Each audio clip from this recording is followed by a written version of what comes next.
Hi, welcome back for episode 10 of the Flying V kit build. Now last time we got a lot of work done on the finish of this guitar, but we're not quite there yet. We still need to put a lot of clear coats over this to get it to the finish that we need. But I'm not going to do that straight away because we also discussed the electronics last time and how I wasn't particularly enamoured of the work that I'd done with this wiring. I want to redo this. I'm not happy with it. It's not good enough. So I'm going to get the guitar out of the way. We'll get that over to the spray booth and I'll focus for a little while on getting this wiring done. I don't think I'm going to go through the whole thing with you. We've already done it once, but I'll just kind of flash over very quickly what I want to do with it. Now, when I thought of doing this, I had an idea in my mind of what it was going to look like. And I'll be honest, I don't think A, that was really possible in the fashion I was wanting to do it in, and B, the way I went about it really made that difficult to achieve.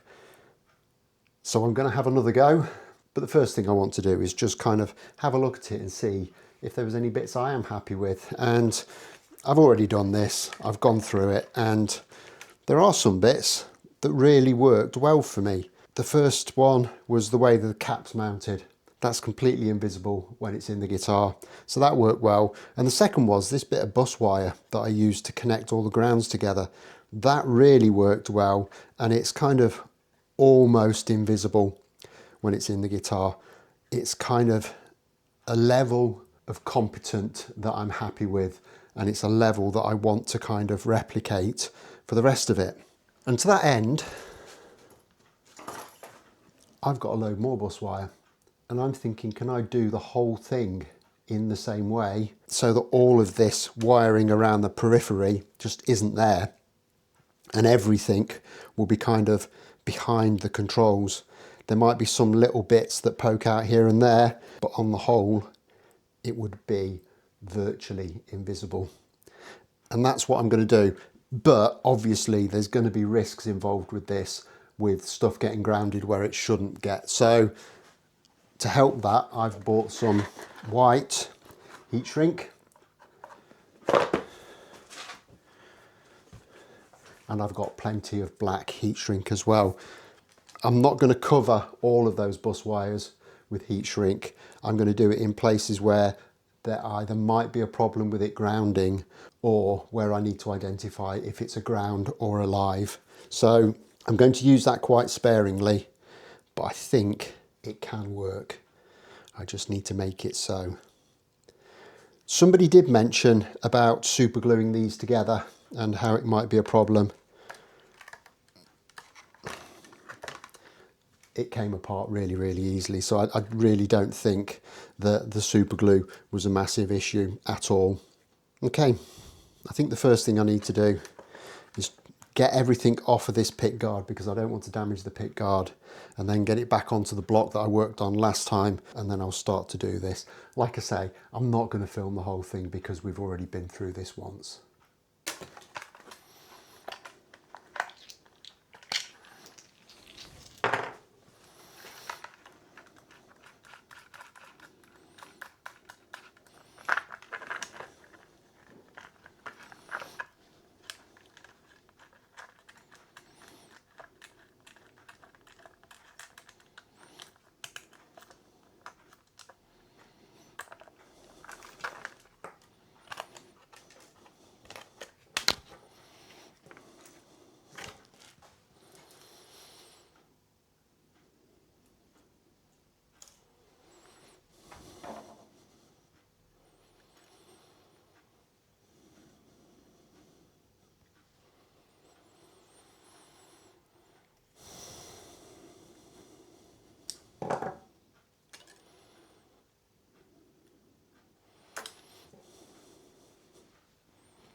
Okay, and that's after an absolute age of trying. I've got this thing finally kind of something like how I want it.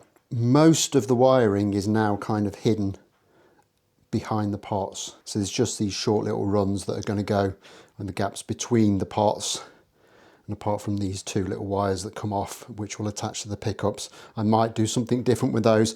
I'll have to see what it looks like when I get it into the guitar. But very quickly, I'm going to drop these off of this jig, get them back into the pick guard, and we can see what they actually look like, whether we've achieved what we wanted to or not. And I just think that looks so much better. You can barely see that it's wide up at all. And what I've got is, you might be able to see, these bits of heat shrink are actually a little bit loose on these wires. What I'm going to do is use those to kind of glue the wires in place behind the pots, so I can kind of tweak these wires so they're looking a bit more even and kind of parallel to each other, if that makes sense. These two wires here, I think I can actually bend those down so that they go underneath this volume pot, and then they will be even further out of the way.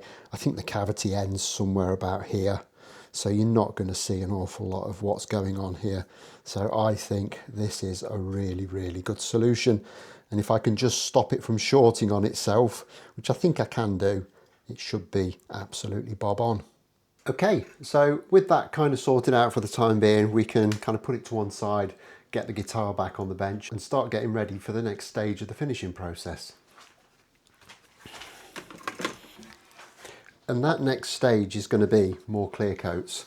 Now, the top is going to need an awful lot of clear, because I'm going to rub that down and polish that up to a very, very high gloss finish. I'm not convinced I'm going to do the same on the back and the back of the neck.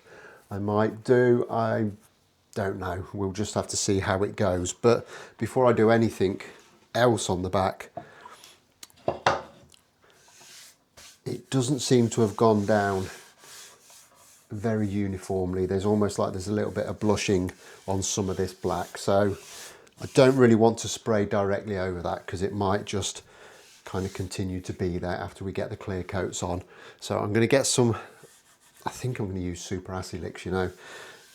I'm just going to give it a quick flash over with that, just to take that surface down a little bit and see if we can get a more consistent finish.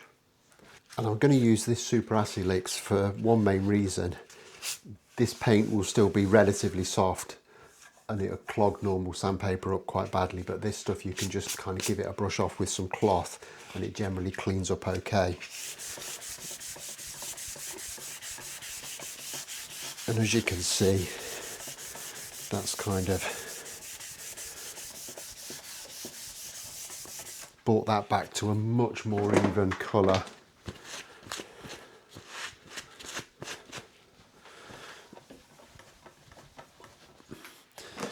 Very, very quickly.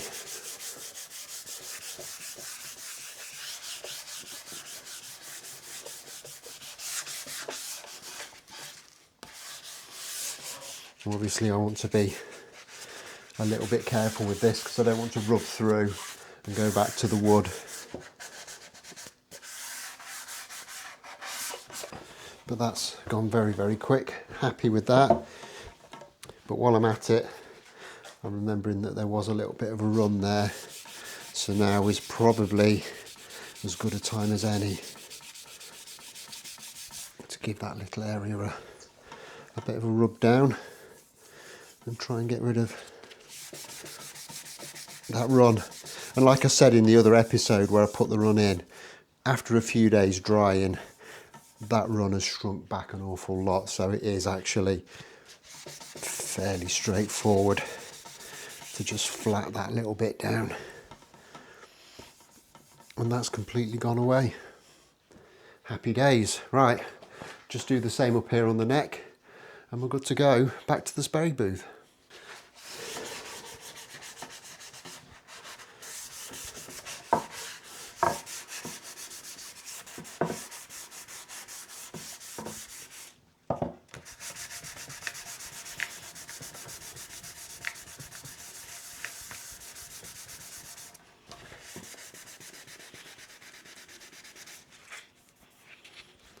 And then one final job before we take it back is I want to get the masking off the headstock.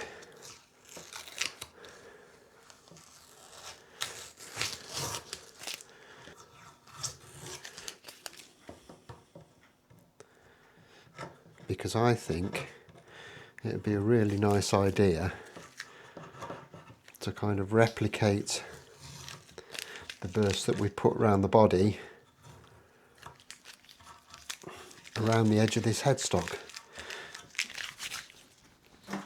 It will be a very kind of subtle burst, might almost look like it's not there at all.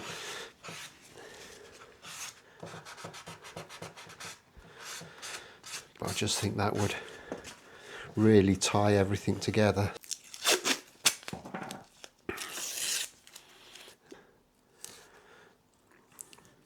Mask that off, just so I'm not getting any paint on it.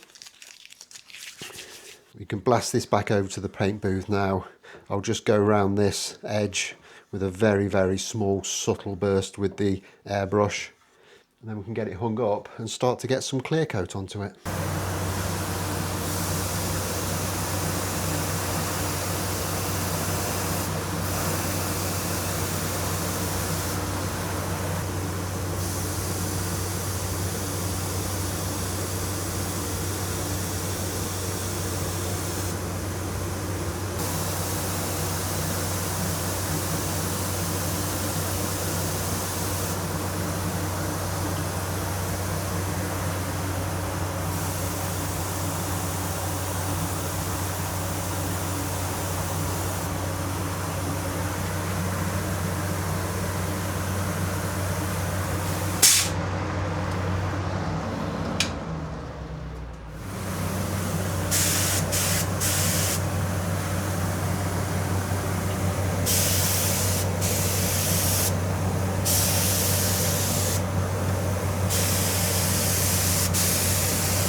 I'm starting to think that this build is cursed.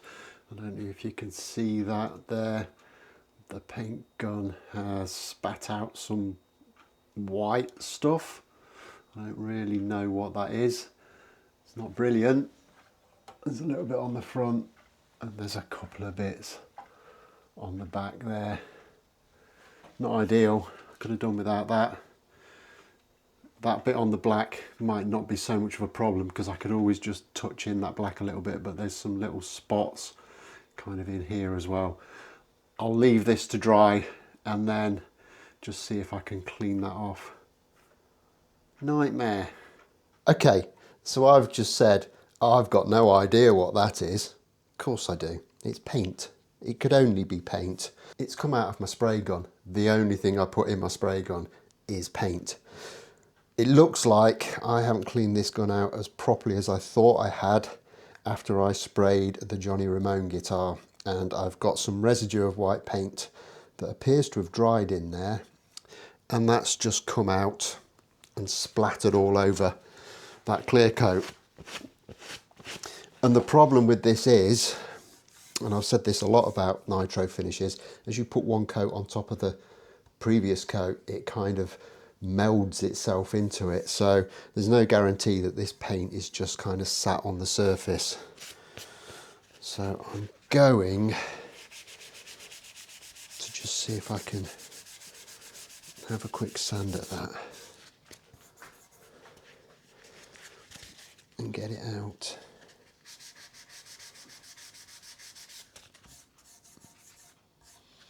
This big bit, that actually came out as a lump, and I can feel that that is embedded itself in there. So there is no way on earth I'm going to get that out. So I am going to just very quickly touch in that bit of the burst with a bit of black, which will eliminate that bit. There are some tiny, tiny little specks of white. I'm going to have another sand at those, and hopefully we can sand past them.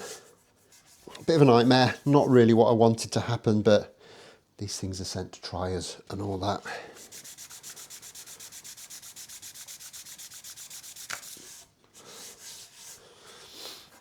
And I think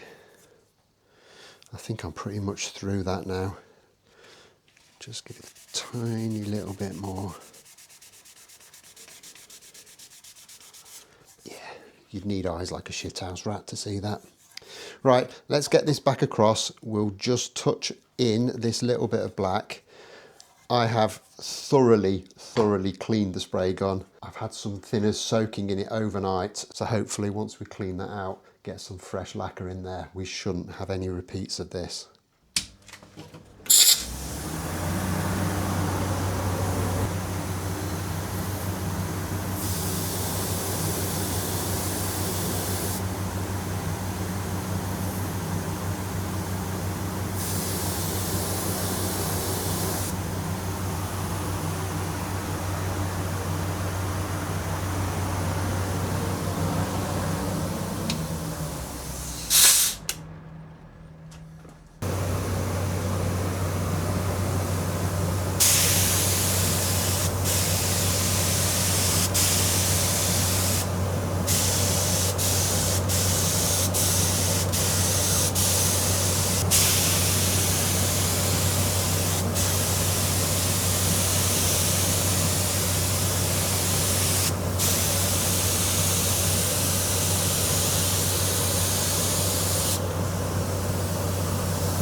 Okay, so another 24 hours has passed since I've put those last few coats on, and now I'm just going to lay this down on this bench and get some kind of thick clear coats laid directly down onto it while it's flat, so it's not going to kind of want to run or anything. Getting this to a really good finish is going to take quite a long time, so I'll film getting a few more coats down, but I think we'll probably need to leave it there before things get too boring.